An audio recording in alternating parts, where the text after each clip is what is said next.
Cool.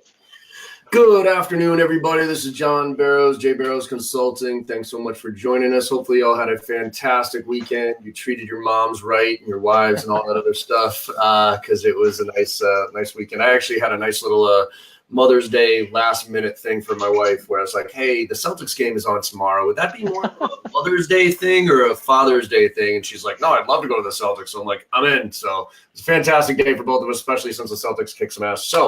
But that said, I am on today with a guest, Patrick Campbell from Price Intelligently. We're going to have some very interesting discussions about pricing and how to deal with the price increases as reps. So Patrick, you want to give everybody a little bit of background on yourself, where you're coming from, and what Price Intelligently is all about, my friend? Yeah, definitely. Go Celtics. We're based in Boston, so it was a good night last night. We'll see if it keeps going across the years. Sidebar, man. I don't know about you, but I was watching that, and so we were there, obviously, and I was keenly aware of LeBron. And my gut says this was one of those games where he just didn't care. Mm-hmm. And he was just going through the motions just to kind of get a temperature level of how we were going to play against him. Yeah. And then I'm just worried about the exact opposite happening thing on Tuesday, where he just lays a beat down on us and drops like 50 points. So I'm not overly yay about yesterday, even though it was fantastic. So that's classic. It's classic Boston, though. You're not excited until you got the championship in your hands, right? Should be. And even then, yeah. So I'm Patrick Campbell, CEO, founder of a company called Price Intelligently. We're changing our name to Profitwell, but we're still Price Intelligently. My background's in econometrics and math. I worked for the Intel community in Google. And then I started Price Intelligently about 6 years ago. And we focus on helping subscription or SaaS companies grow through a couple of different products. One is the Price Intelligently suite, which is pricing, which we're going to talk about today. We also have a couple of products that give away free subscription financial metrics. So you can plug in your billing system and get all your MRR, your churn, all that stuff for free. And then we have some products that help with churn and a couple of other things. So all things about subscriptions and SaaS all the time, but particularly we're talking about pricing today. And I guess the one cool fact to add a little credibility is we have about 25% of the entire market using one or more pieces of our software. So we're definitely cooking. Yeah, love it, man. So actually, because been very interested in having this conversation with you because, I think pricing is one of those things that all reps are uncomfortable. Almost every rep I know is uncomfortable about pricing, right? Yeah. And I think a big reason of it is they just don't understand where it comes from. Yeah. You know what I mean? It's like, how does a lot of times, and it's funny with SaaS, everybody knows that, like, yeah, it took a lot to build the SaaS product or whatever it is. So they have to recoup their investment. That's why pharmaceuticals are so expensive, right? So in a lot of cases, because they put all this R&D into it, they have to price it, and they have a certain amount of time where they have non-competes and those type of things. So generic stuff can't get in. So they're going to maximize that to get their revenue back from what they spent, right? Yeah. Same thing I think is obvious from a SaaS standpoint. But, the perception out there in the marketplace is, why should I pay that much more for those extra units? Because I know that doesn't physically cost you anything. So help me understand, why did all of a sudden you come up with this company, first of all, and how do you help companies? I mean, I know there's a lot more details with your tool and all that other stuff, but how do you come up with pricing that is defensible?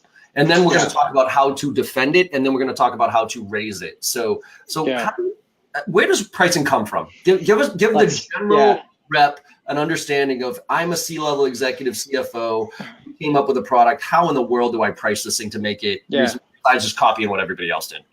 So unfortunately, where it comes from, I think most of your exec teams have done you a pretty big disservice and haven't actually put a lot of thought into pricing in particular. So it's hard to answer like, oh, where does it come from inside a company? Because for a lot of companies, they're just terrible at it, for lack of a better, that's exactly what I should say. But for a lot of folks, if we step back a second and think about your price is the exchange rate on the value that you're providing. So what I mean by that is if you have a prospect that comes in and they know your brand and they got a referral and they love the H1 on your website and the 6 things that you said in the sales process, that person is obviously willing to pay more than the person who has never heard of you, isn't the right customer, doesn't need the product, et cetera, right? Because there's that delta in value essentially. And so normally what I can say to the answer to that particular question is that the best thing when it comes to pricing, especially as you're a sales rep, is you want to understand what are the things that customer thinks about that are really important or really valuable versus the things that they don't necessarily care about or that they don't necessarily find that valuable. So put another way, you want to understand the value propositions and the features that are actually going to drive value, because those are the things that you should talk about to basically defend the price point that you're putting out there. And the best sales reps kind of know this intuitively, either through guess and checking or doing their research. And your team should be set up for success from the rest of your company, but oftentimes that's not what actually happens. Yeah, and I actually think so. It's funny because I wrote a blog post on this, and I referenced this a couple of times, which is, I called it "sell to the 20%." Yeah, I love that. Right, which is my fundamental belief that pick a product or service that you own, right? Anybody, and I almost guarantee you only use about 10 to 20% of the functionality, whatever that product or service is, right? Your iPhone, Excel, name it, right? Your car. I mean, your car. People drive. People. That's why the future of autonomous vehicles driving is actually such a real thing, because it becomes a revenue maker, right? Because all you do is you have this big asset that you drive to your office and home, which is about maybe 10 to 20% of the life of that car. And so if I have it as a automatic where it'll drive me to work and then leave work and then go do a bunch of Uber trips for people and generate money for me, right? So because I believe most of us only use 10 to 20% of the functionality of whatever we buy, that's how I believe people buy, right? They only buy on that 20 to 20%. The rest of it is kind of interesting, but I don't give a real shit about it. I only care about this stuff, right? Yeah. So how do you recommend management help reps understand because again, how do I understand it? How do I present it? And then how do I raise it? How do you recommend executives help their reps get a better understanding of where that price comes, right? Because there is finance there. I mean, there is obviously margins in there for R&D. There is stuff for commissions, obviously, but there's got to be something more to it, so that when somebody says, why should I pay that extra dollar figure for one extra license that doesn't take you any more than one thing to put it on, that I can actually have something to go to bat that is tangible, that isn't just, ROI calculator oriented, that is defensible on concrete levels. Is there anything a manager should do or an executive team should do with their teams? Everyone listening to this who are mainly sales folks, right? Every single person listening to this should go to their manager, their execs, either on the product side, the marketing side, or even your VP or head of sales. And you should ask, who are our buyer personas? Who do we sell to? And the reason for that is because a classic spray and pray of let's just email a bunch of people and see who's interested. Obviously that doesn't work for a lot of reasons, but when it comes to pricing in particular, it's really, really tough, because you want to understand who is that target, who is that 20% that you're talking about that you are focused on. And exec teams can basically support their sales teams by understanding and being able to answer that question with some level of certainty. So to give you, an example here, your execs and your team as a whole should know, hey, our 3 buyer personas are salespeople between 1 and 5 sales team members, sales teams with 6 to 15 team members, and then sales teams with 16 to 24 members, right? If I'm selling a CRM or something like that.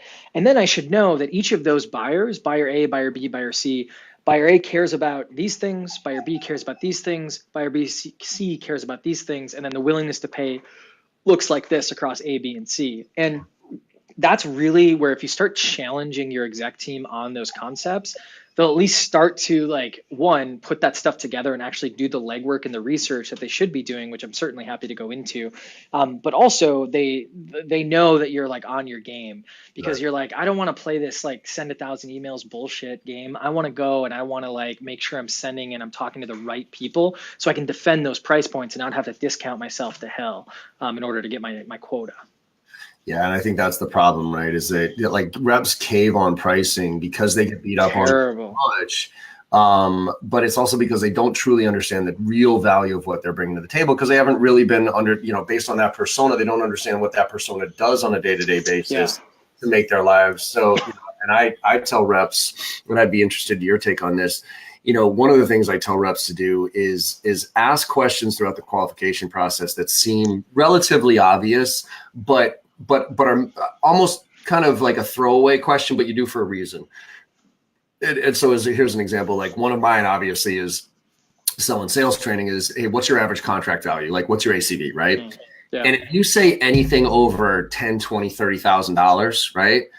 We're not having the conversation when it comes to price. Like I straight up don't discount anymore. And, I always tell everybody the reason, I think the number one most important thing at any stage of the sales process is a big fat pipeline, because a big fat pipeline solves all problems, right? Yeah. Because you can be terrible at so many things and still be fine.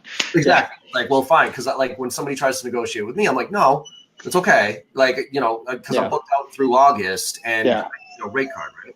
So if that's the case, I'm like, look, I don't need your business. I want it, but I don't need it, right? Yeah. You got a dog there? Sorry. I'm sorry. She's like, why? And if I let her out the door, then she's going to bug everyone else. Right. Bring her in. Come here, Sloan. Come here. Come here. What's the name? It's Sloan. Sloan. Hey, Sloan. I don't know if you can see her. The screen's a little off. Relax. You're fine. Sorry. It's the only thing in the world where I become like a puddle of emotion and I'm like, oh, my little dog. That kind of thing. I get it. Yeah. So what I do is, obviously a big fat pipeline. But one of the things I say is like, look, I'll ask you what's your ACV, right? And if you say 20, 30 grand, and say my training is going to cost 20 grand and it's prospecting.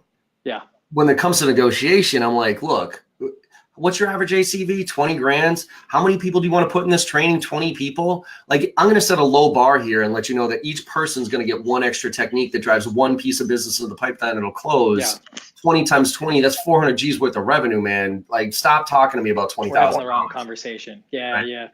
So are there things like, do you recommend that for reps, is to really find that kind of the things that you can use to combat later on? I think to me, it's like, so that's a really good one. I like that because it puts it in the context, right? It puts it in ROI context, because at the end of the day, the perfect pricing model is ROI in some capacity, but we all don't have the luxury of how we built our product to really like measure that, just because not all of us are going to be able to actually price based on that. I think some other things that you can do, one, I'd recommend just not discounting beyond 15% in general, and always using the classic, which I'm sure you talked about. I've actually seen you guys talk about this a little bit, like the gives and gets, right? Like, sure, I'm going to give you a discount, but you're not going to get this thing. And it might be something that you don't care about, right? You're like, they're not going to, they don't need that anyways, but like, at least you're like giving that like quid pro quo situation kind of going on. But I think in addition to that, the one big thing to kind of think about is your discounting typically sets you up for failure down the road. So as a sales rep, you might not necessarily care, but you're going to literally destroy your customer success team, because all of a sudden you're setting up the wrong customer for the business. And you might miss out on basically a clawback, because all of a sudden that person churns within 6 months or whatever your contractual kind of clawback looks like. The other thing that I would mention, it's a little bit more tactical. I love in the discovery questions on a phone call, like you're going through, you're like, hey, what's the biggest problem with this? Tell me about this. Who's the buyer? Blah, blah, blah, all these different things. I love going like, cool. So if we solve this problem tomorrow, at what point would that solution be way too expensive that you'd never consider purchasing it? And then like getting like, they're not always going to give you an answer, but then I followed up with, all right, cool. At what point is it just such a good deal you're going to sign the contract today? And you can keep it really casual in that first call. Like you can diffuse them and be like, listen, like obviously we're going to tell you what we do. We're going to give you the pricing, but just out of curiosity, like how big of a pain point is this? At what point is it way too expensive to get this solution? Because then like one, you get if they're legit or not, right? Because in your case, if they're like, oh, I was only going to pay $500 for my entire team to come to this training, you're like, we are so far apart that I have a lot of work to do, but you also have a lot of work to do to come down. Mm-hmm. Or at the very least, you basically get into a world where it's like, okay, cool. Like we're on the same page. Here's our pricing. Here's everything that's going on. And at the very least, you start to figure out, okay, interesting. They really care about this thing or that thing in this context of this pricing. So that actually brings up an interesting point about, I think I get it as far as your approach to pricing early, right? Yeah. Because I mean, a couple of caveats here. Pricing early, usually, most reps get stuck because they're dealing with people below the power line, right? People who are non-decision makers. And when I always say people below the power line are focused on today or yesterday, which is usually pain. People above the power line, it's usually focused pleasure.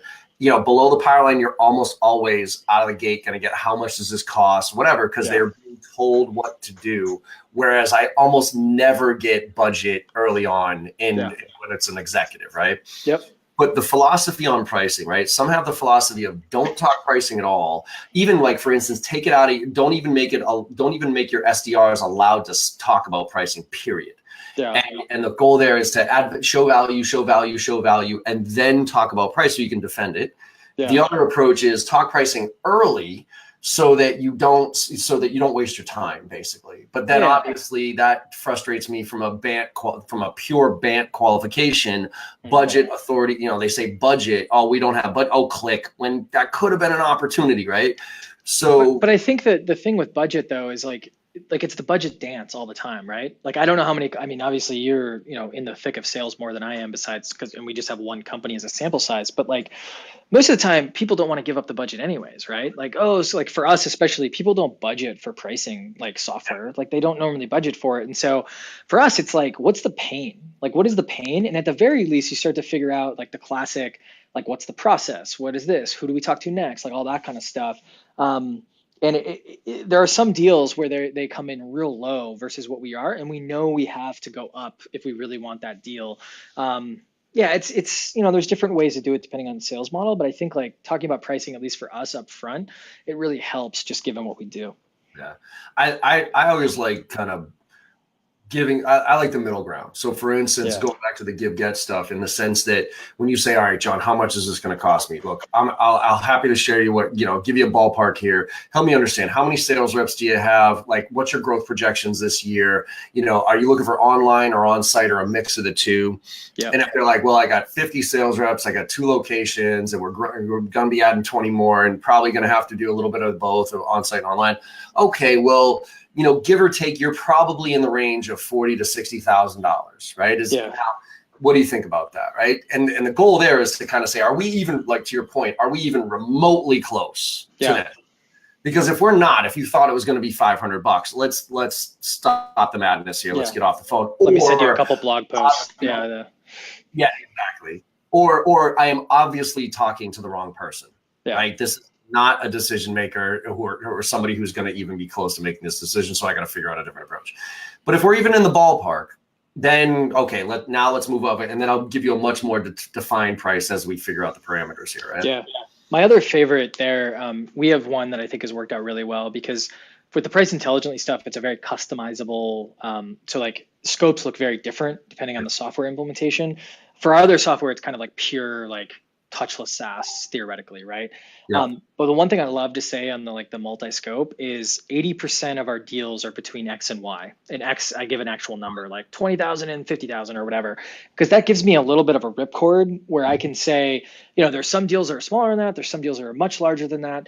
But this is kind of 80%. And as we learn more, I'll be able to get you on, because it gives us that opportunity where, if they're the wrong person or if they're the right person and they aren't prepared for sticker shock, I want that sticker shock up front so I can talk to it, rather than like, oh crap, now I just put a scope in front of them and we were all on board until they saw this like 5 to 10x what they were willing to pay. So yeah, it's something that works pretty well. Yeah. Here's something interesting I thought. I don't know if you've ever tried this. A good friend of mine, do you know Richard Harris by any chance, from the Harris Consulting Group?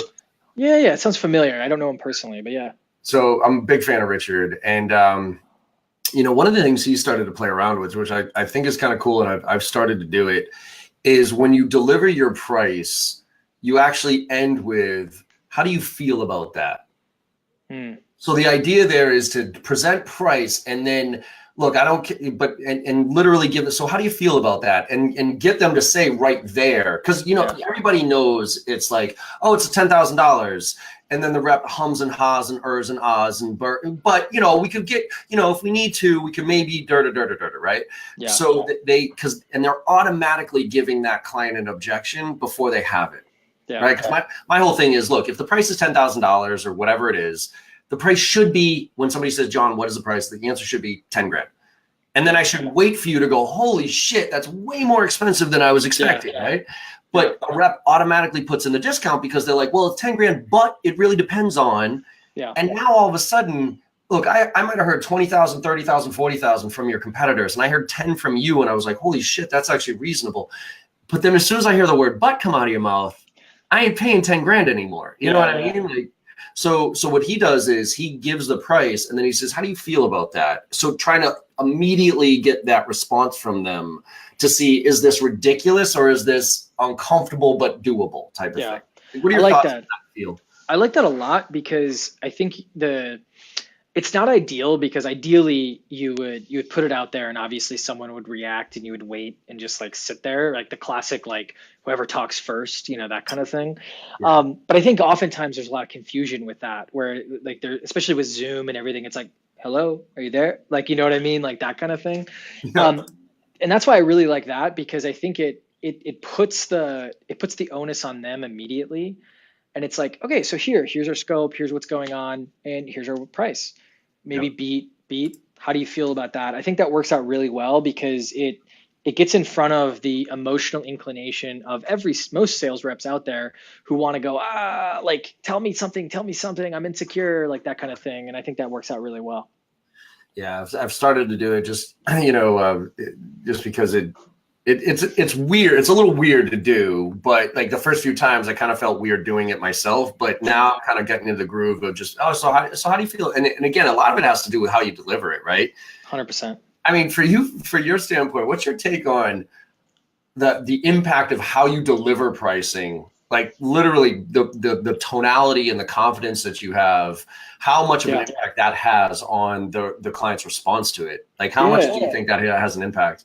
Well, remember what we talked about, price is the exchange rate and the value that you're providing. And there's everything that goes into that, the product, the value propositions, the marketing, the brand, all of these different things. But you as a salesperson have probably the most power, right? Mm-hmm. Because even if it's the right packaging, the right buyer, all these things, if you deliver it half-ass, then like they're going to be like, oh, I guess this isn't great, right? But if you deliver like a terrible product in a really, really good way, you could still sell it. You don't want to be in that position, but right. All of us have probably sold something that we were like, oh, this could be so much better. Yeah. But I think what you're getting at is exactly what you were already alluding to, which is having the confidence. And I love it's the assumptive type close, right? Mm-hmm. Which is basically like, yep. And so we're going to go through this, and this, and it's $10,000, and yep. just, almost roll through it, but yep. still provide some opportunity for them to respond. And I don't know. I think if you know your customer, then it shouldn't be an uncomfortable conversation, because you should know, like, yep, it's $10,000, and if you're the right person who wants this, that value is there, and it's my job to basically transmit that value to you by going through the right features, going through the ROI, going through those types of things, and kind of going from there. And I think most sales pitches that I see, they're so feature focused and so functionality focused. They're not very customer focused. And again, with your pricing, your customer, they care about the features. There's probably like 20% that they're going to like, I want that one, I just want to make sure you have it. But most of the time, they just want to make sure that you're just going to help them and going to take away some sort of pain or add to some sort of, pleasure of some sort. And so it is really about delivering that in that context. That's really, really important. Definitely. And what's your take on this one? I've always said, when I sold at Xerox, right? Xerox was the premium product in the marketplace, whatever. But there was something to back it up, in the sense we were the only company that had all of our own procurement. We did everything as a company, right? We didn't outsource anything. We didn't outsource. So I could say, hey, one throat to choke. We're one company. We don't outsource all these different things, right? But I always, my gut check number here. Yeah. 30% premium I could always justify, right? Apples to apples compared to anybody else out there, any other copier, Xerox 30, you got to expand the conversation somehow, because that 50% premium is just not realistic. I think in an ideal world, you're 100% right. And I think that if you know your market and your market is somewhat competitive, you're still 100% right. I think the problem is that what we've found, particularly in like the software space, and even if we expand it to generalized subscriptions, we're terrible at identifying our true competitors. Right. So it's a bigger problem for me when it's like, oh, we're a CRM, so we're competing with Salesforce. It's like, nah, like probably not, right? You might be the CRM for healthcare providers or the CRM for chiropractors. And then all of a sudden your pricing might be a hell of a lot higher than Salesforce's, because you're offering all this like niche functionality, right? So I would say, like, in a true apples to apples comparison, 30% is probably like a good kind of delta for brand equity, all that kind of stuff. You can push that to 50%, 100% even if you find the right features and functionality, like, oh, we're going to provide HIPAA compliance or something like that for this particular type of customer. But I would say most of us, we think we can only demand 30% or we need to be on par. And in actuality, we don't have our competitors right. And I think that most of our markets, like when we look at the actual data, most of our markets aren't as commoditized as we think. But again, apples to apples, I think you're 100% right. Yeah, I just use that as kind of a gut check, and I think you're. My product is X amount of percentage. I mean, yours is free, so it's a billion times percent more than yours. Yeah, it does 75% of the functionality, and I keep telling them you're talking to the wrong people if you're having that conversation. well, the one litmus for this is, you kind of brought this up. The one litmus for this is if you're on the phone and you're getting past like the initial discovery call, and you keep hearing, like if you're selling HubSpot, you keep hearing about Marketo, you keep hearing about Marketo, and every single call you have, let's say more than 5 out of 10 of the calls, you keep hearing about that competitor, then you're in a competitive market. That's a good litmus test. If it's something where, you notice Power BI out there and you notice that, but you don't hear it on the phone from your prospects, then you're worrying about the wrong thing. And maybe you're going to hear about it, in the future, and you should worry about it now, but probably not from like on the line sales side. All right, so I think we could have this conversation for a while. I got one more, but I got one more question. We cut it off at half hour just because I got ADD, just like everybody else. But Great. But I do have one more question for you as far as price increases. So sales reps who are, and let's talk about not the must-have stuff, the nice-to-have stuff, right? Because there's the must-have stuff, and then like, look, Salesforce, like I'm going to raise my prices on you because you run your whole freaking business off of this shit, and I can't. You know what I mean? And that might force you, but as long as you don't increase it that much, like me making that change is brutal, right? Yeah. But nice to have stuff. Sales training is nice to have. You know, like these type of things. How do you suggest a sales rep going in for renewal, for instance? A customer success manager goes into, oh shit, we got to raise prices on this client. I know this isn't necessarily a must-have. How do I approach that just from the start? Like, do I come at them 90 days early? Do I address it in one of my QBRs? Do I wait until the end and spring it on them? Like, what's your thoughts on addressing a price increase? I think it happens. So we wrote a really good book and a couple articles on this. It's free and I could share it for like the show notes, but it really comes down to it's one, you should know that you can justify it, meaning your pipeline, you've tested it on your net new, or because theoretically your existing customers should always be willing to pay more than your prospects because they've felt the brand, they've done all these different things. And so in that particular case, you should feel that momentum towards an increased price. Or if you're a business of this kind of sort, your volume just might be going up, that you can start to raise your price just to control that volume if you have a fixed amount. But once you know that, the process should really start as far ahead as you can. I would say 3 to 6 months. Because in that 3 to 6 months, and probably 3 months in most businesses' case, because you don't necessarily know that far in advance, you should start really communicating, hey, this new feature is really helpful. Hey, I don't know if you know this, but we just won a bunch of business for you. Hey, we did this. Hey, we did that. Like, start pointing those things out. And you can actually measure this through NPS or whatever you're using for customer satisfaction. And then once you see that go up and up, and assuming you haven't had any major bugs or any major issues, that's when you can kind of go out and in the price increase conversation, what I normally like to do is I like to do what's called a grandfather discount, which basically means you go, hey, we've added all this functionality, all the stuff that you've reminded them about in the past few months. And you say, listen, we're going to increase your price, but we're going to give you your existing price for the next 3, 6, 12 months. And then you're going to go up to the increased price because you've been so loyal, because you've been such a great customer.